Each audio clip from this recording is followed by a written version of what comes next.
पातर पियावा के उड़ेला जुल्फिया सुना सासू जी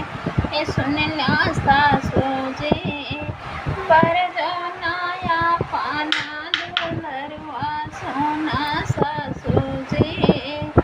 पर जो नया पाना बेटवा सुना सासू जी एक तो हम तो पातर दूजे काची बहू मरिया हाय काची बहू मरिया तीसरे पियवा बहू कैसा तावे सुना सासू जी बर जो नाया